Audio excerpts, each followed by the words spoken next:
So I find that when managers are really seeking control and approval, it's really difficult for them to loosen the reins and be able to let their team members feel forward or be able to truly embrace who their team is, because they're trying to manage it so aggressively in order to seek that approval that they're looking for of, I'm doing good, we're meeting our numbers, we're meeting our metrics. This is Because People Matter, a podcast about celebrating leaders who are harnessing the gift of human differences, creating inclusion while driving success in their organization and communities. Hosted by Dr. Helen Fagan, each episode features interviews with individuals who are leading the way. If you're ready to learn the impact becoming inclusive can have in your business, or wish to hear positive stories of impact, this is the podcast for you. Because People Matter is brought to you by Helen Fagan and Associates. We are changing the world one inclusive leader at a time. Go to helenfagan.com to learn more about what we can do for your organization. Hi, everyone. Well, welcome to this episode. I am so excited. I'm always excited for our episodes, but I'm especially excited because I get to sit down with one of my colleagues, Sam Guenther. She's our COO. She is a senior consultant. She's incredible. She and I have facilitated emotional intelligence for a number of years, and we've also facilitated the trainer workshops now, the certification. And we are really just going to talk about why is emotional intelligence such an essential skill for leaders and for teams to have, and especially this year, especially right now with everything that's happening in our world. Being able to understand on that level really gives that competitive edge to that team. And so I'm excited. Let me not hold you up any further. All right, we're going to dive right into it. Welcome, Sam. I'm excited to have you here today. Thanks for having me. I'm excited to talk with you too. It's so fun to be able to connect. We work together, so it's kind of fun to be able to connect in this way. For our audience who doesn't really know you other than what you shared in the first episode, so if you don't know who Sam is, go back and listen to the first episode of the podcast where we share about the team.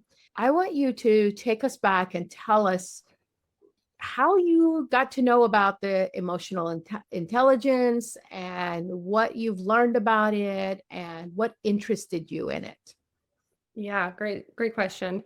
I'm going to start at the beginning, and I touched on this a little bit in the first episode that we did, but growing up, I grew up on a farm in Northeast Nebraska, your typical white rural family.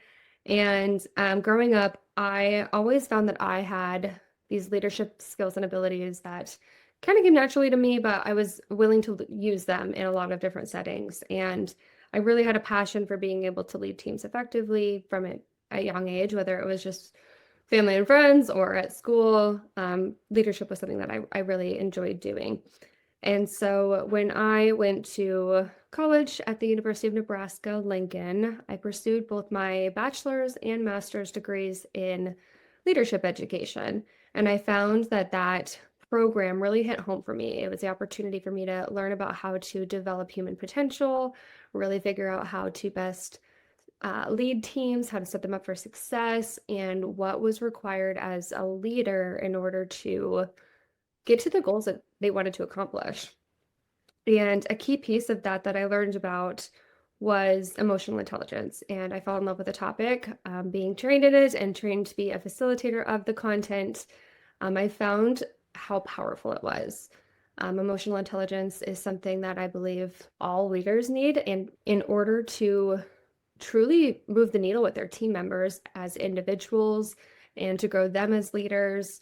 And so from that training and being able to become a trainer of EID content, I've been able to implement that in a couple of different settings over the past, 6 or 7 years or so, being able to help community leaders, educational departments, be able to help them work through that process of what is emotional intelligence for leveraging differences, how do you use it, how do you apply it in your day-to-day life. And since then, they followed up with me to let me know how powerful it's been for them in just really getting to know their team members and being able to make the most out of their team and really leverage their differences for success. So it's been a passion of mine for quite some time, and I'm really excited that we get to talk about this today. I think you've touched on so many things. I would love to just dive in deeper.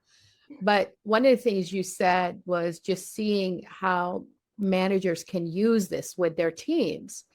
From your experience working with the clients, the teams, whether it's the community leaders or, organizational leaders, what did you see as managers who are able to behave with, those core components of self-awareness and self-management and social awareness, and then managing a team? How do you see that as elevating their leadership ability? Yeah. After I completed my master's program and worked in a variety of positions, I guess, I decided to make the move over here to Omaha, Nebraska, where I worked within corporate staffing and professional services. And within my time at that organization, it was my job to meet with different clients and hiring managers at a variety of different corporate organizations, mostly in Nebraska, but also across the US. And it was my job to help them identify talent for their teams, ensure that that talent was successful on their teams, and help find candidates jobs that they were looking for to advance their careers too. I was working through this role. It became very apparent to me who were the leaders and who were some of the managers. And I can make this difference based off of the emotional intelligence that I saw in them. You could tell that there were just certain leaders and certain leaders that I really admire even to this day, that they lead with such compassion and understanding for their team members. They are the one who doesn't make assumptions about why their team members did a certain thing or had a certain action or maybe did or didn't show up. They are the ones who lead with curiosity to pause their own emotional reactions, think about why that situation may have happened, and seek out with curiosity to better understand what led to that behavior. And you could just tell from the team members or the consultants that I hired on those teams too, when I would talk with them, they would provide praise in their feedback. Just speaking about how they feel really heard and seen and valued because of how the leader truly invests in getting to know them. That just speaks volumes. When your team is willing to provide that feedback on you, where they feel really empowered and trusted and valued, that they're going to go above and beyond to serve that team and that organization. And so if we can help create that type of leadership in more people, I think it'd be incredibly powerful for organizations and communities to be able to leverage that and move forward. And so I want to throw it back upon you and actually ask you, I'm curious from your perspective, when you are working with leaders who are working on emotional intelligence or maybe already have strong emotional intelligence, what does that look like for you? The leaders that are high in emotional intelligence have a high level of self-awareness. And, I've said this in previous episodes, not self-awareness like I like red instead of blue, kind of a self-awareness, or I prefer this kind of food, but self-awareness to where it's taken a depth of work to really dig under the layers to understand why is it when a person responds to me this way, I tend to get, defensive, whereas a person responds to me this other way, I am more open. That type of self-awareness. They've done that hard work. So when you come across someone who has that level of self-awareness, they tend to be much more teachable. They're to learning. And they create an environment where their, colleagues, their subordinates feel safe being themselves in interactions with them. They don't have to put on a certain persona. And that does incredible amount of unleashing creativity and innovation when individuals know that my boss is going to have my back Yeah. if I make a mistake. That's been my experience. And that's what we try, to get leaders to understand that. Right. So, Yeah, that makes me think of an example that I actually had from an experience supporting a client. And it was a client who was looking to hire for his team, and we had a great working relationship, and we still have a good working relationship to this day. But he would always talk to me about how he was so proud of how diverse his team was. He would claim he had the most diverse team in the organization, and he was very proud of that, and um, wanted others to be able to replicate that as well. And so it came time for him to open a new position, and it was a contract position. So it was just a 12-month contract, temporary position.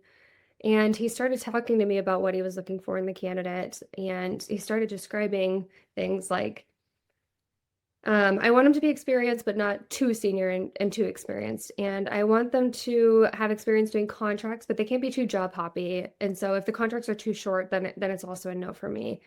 And I also don't want to hire someone who is on a visa because I had a bad experience once, and I don't want to hire somebody on a visa. And I had to stop him and tell him, I think I hate to say this, but because we have a good relationship, I'm going to say this. What you're saying to me is that you want a very specific person, and you're not really open to that diversity that you claim to really want. And so I said, just trust me. I have a candidate that I think is going to be a great fit for your team. They don't necessarily check all of those boxes that you just described, but I think that they're going to add value on your team in a way that you didn't expect.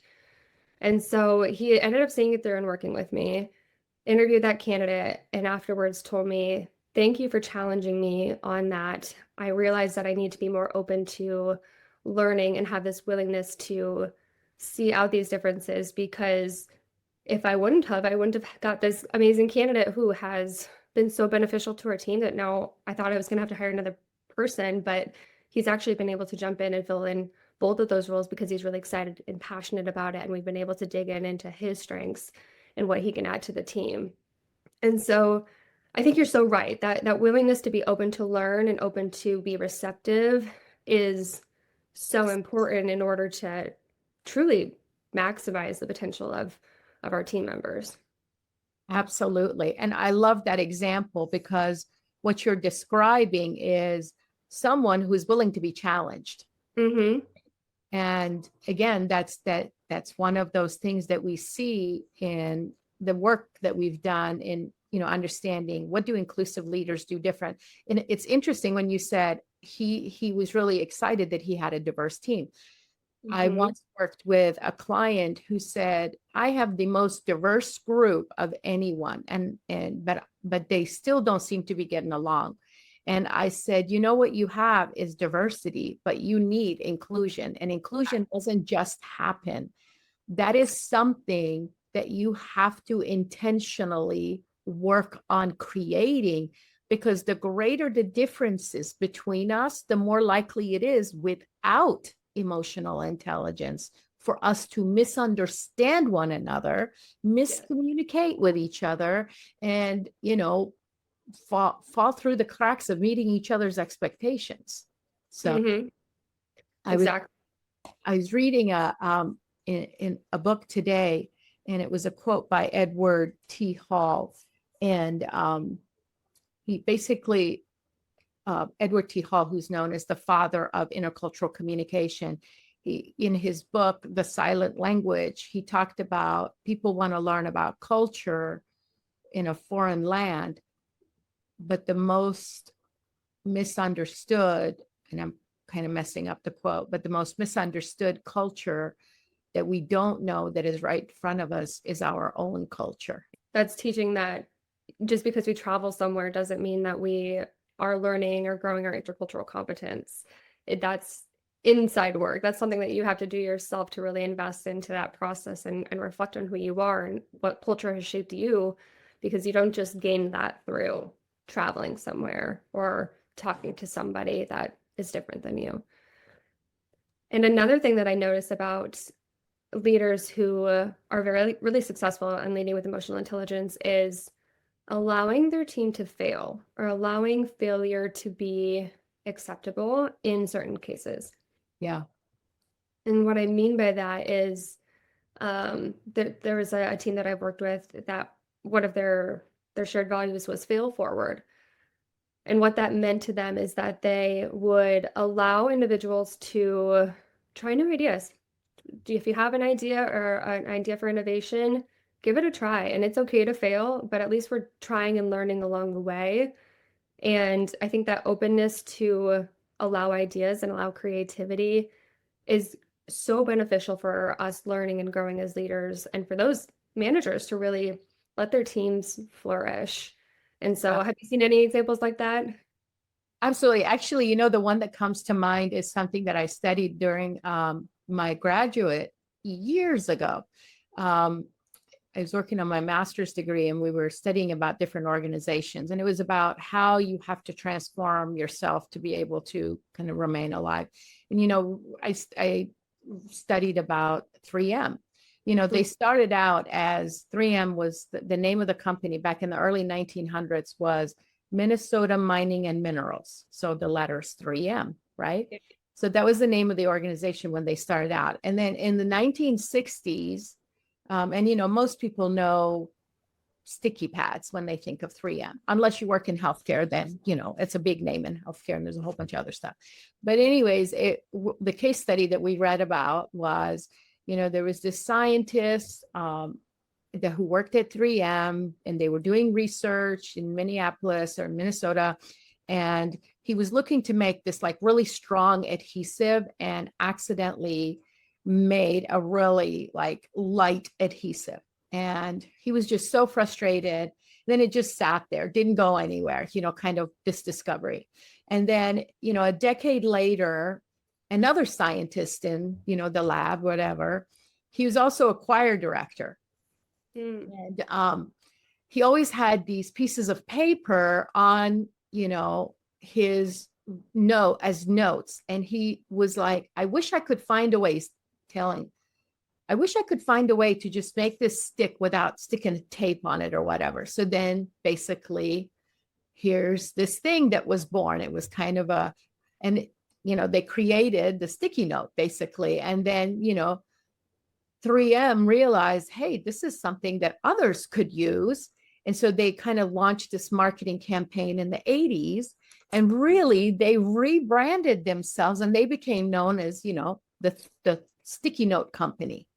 And yeah, I mean, like their success as a result of a mistake and that idea of failing forward.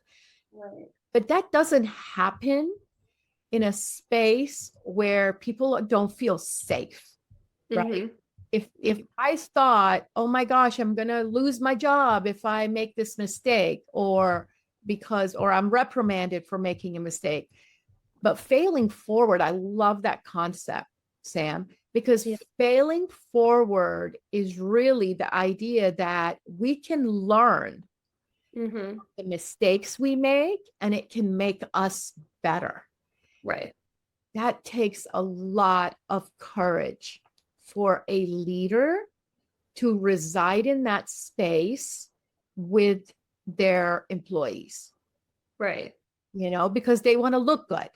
They're afraid of losing their jobs. Exactly. And I think, everybody has this instinct for a need for control and a need for approval. And emotional intelligence, highly discusses this about this need for control and need for approval.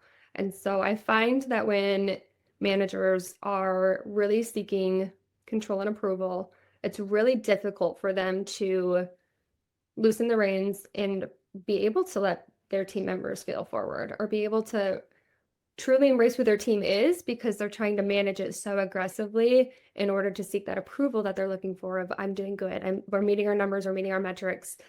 But it also can be really stifling to your team because you're not letting them truly flourish and truly be who they are, bring their strengths to the table, that they're being muted, they're being managed, and they're being controlled so that approval can be reached. And so I think that's where emotional intelligence is really interesting and how it'll challenge managers to grow as leaders, I should say, so that they are really able to take a step back and take a look at who they are as an individual, to then be able to understand who others are as individuals, and it'll be able to really be powerful for their team. And I've been reflecting a lot about what this year is going to look like in 2025. As leaders are navigating the changes ahead, and I have some thoughts about it, but I'm curious, what are your thoughts for what 2025 is going to look like, for what leaders will need in order to be successful moving forward? Yeah. Well, in the first few weeks of 2025, we've had a lot of changes, when we think about executive orders and the implications on individuals and just, with our clients. In doing coaching sessions with clients, I am every day having to help clients think about, my employees we're dealing with this change, we're dealing with that change, the uncertainty and those things. And so how do I help my team not become immobilized, kind of because of the change and because of the uncertainty, because of everything that's happening? How do I help them? And honestly, the need for this EID work that we do has never been greater. I've taught it in multiple places over the years, and thousands of people have gone through it. And people in my classes have gone through this, the different skills, learning the different skills. And so I think if we are going to engage in civil and professional conversations, we have to have the emotional intelligence to be able to be present with people whom we would disagree with on some of the most fundamental levels. When we get emotionally hijacked, this is the thing that we teach. What happens to our brains? What happens to our bodies? How do we manage that emotional hijacking? How do we, and in our work, we call it stand on the balcony, so that you can kind of think about what you're thinking about. Think about what your emotions are expressing to you, and being able to do that. And if we as leaders, and I want to circle back around to the difference between a leader and a manager here in just a minute, but if we as leaders know how to help our team move along in those seasons, we will have the competitive edge. That's the critical piece that, like I said, I want to circle back around to the leadership and versus manager. I have met managers who have zero leadership skills, qualities, and I have met leaders who are not in management positions. Right? So those are not synonyms. You can be a leader. Leader is someone who influences decisions in a certain direction, people. So you can be an informal leader and not have the title of supervisor, manager, team, whatever. You can be a manager and someone who doesn't have those leadership skills of team development, listening, effective communication, problem solving, those things. But what you're doing is you're managing a process. Yeah. And so those two are really important. I want to ask you to give me an example of a time where you saw or you felt or you experienced as part of a team the idea of failing forward and how that was celebrated. How did that make you feel? Can you think of an example to share with us? Yeah, I can share about my experience. It was early on in my career. And so as a new professional, there are some learning curves that come with navigating a professional workplace and professional outcomes. And so with that idea and mentality of being able to fail forward, it granted me the opportunity to release some of my own imposter syndrome and release some of my own, filters in order to be able to share some of my ideas and creativity or even thoughts, as a new hire on that team and in a team that was willing and receptive to my input as a brand new professional, it was a unique place to be. I think as a new professional, a lot of times it's kind of do as you're told, and these are your expectations, go ahead and get them done. But that wasn't the case. It was immediately welcoming open arms of, we want your input, we want your perspective, and we want to give you the chance to speak up, provide input, and provide ideas that maybe we haven't thought about before, but you can bring that in from your own expertise and your own experiences to find something that maybe we're missing that can make us think differently. And so I know for me, it was an incredibly empowering feeling. And it also taught me right away of a positive example of leadership that I really admire and strive to look for within the work that I do is finding someone who is receptive to that and willing to give people chances without just making assumptions of, what does that look like, and making assumptions of who other people are before they have the chance to even tell you. And so it was incredibly freeing. And I hope to see more of that in 2025. I'm really hopeful that as we navigate the political environment and changes of 2025, I think emotions are high right now. I think being able to navigate those emotions is going to be an incredibly important skill for all peoples, whether you're in a management or leadership role or not. And I think there's a lot of value in investing into training or learning more about emotional intelligence in order to help ourselves through this process too. Being able to dive deeper into our own culture and figure out how to navigate our emotions, and be able to then flip the switch and learn about other people, their cultures, their emotions, where those might be stemming from. That way we can architect and navigate those future environments more efficiently than we maybe have before. And I'm hopeful that people will see that and invest in that in 2025, because I think it's going to be really important. Such an important point that you bring up about being a young professional. Often we hear when we're working with clients, those generational differences in the workplace. Mm-hmm. How do we manage those generational differences in the workplace? And then at the same time, people will hire someone for their talent, but then limit their expression of those gifts and talents because they don't fit into a box that they have of what that professional and talent should look like. So, what you were describing is you were hired for the talents that you offer, and then you were given the opportunity to do that, to shine really, and to rise from that. And that was a great learning experience. Not a lot of young people experience that.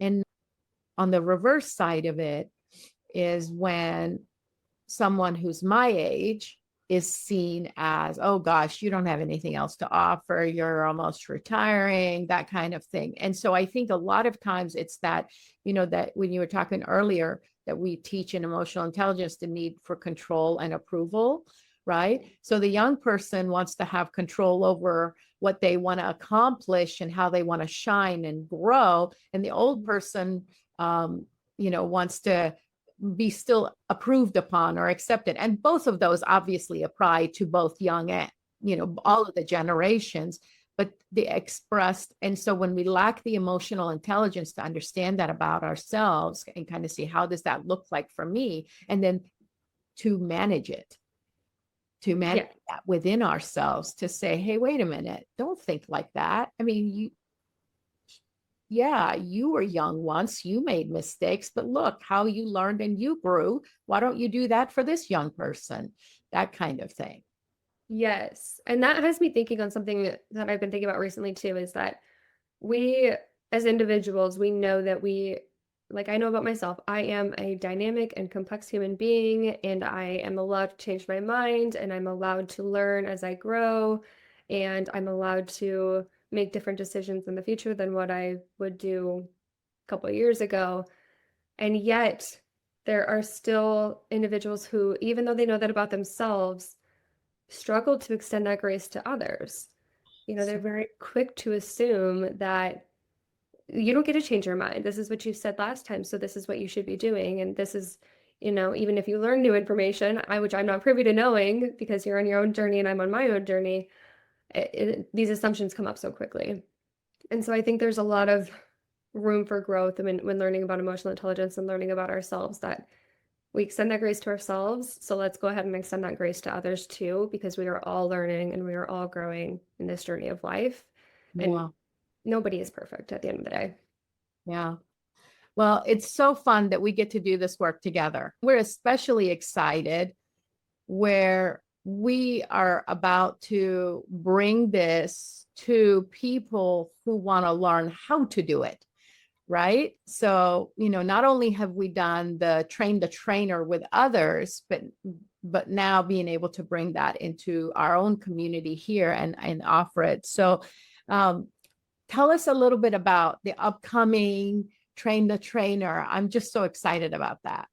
Helen, Fagan and Associates is excited to offer our first to open to the public Emotional Intelligence for Leveraging Differences Train the Trainer program. That's a bit of a mouthful, but it is going to be an amazing time. It's going to be a 4-day immersive hands-on training experience for individuals who want to become certified trainers of this content of emotional intelligence for leveraging differences.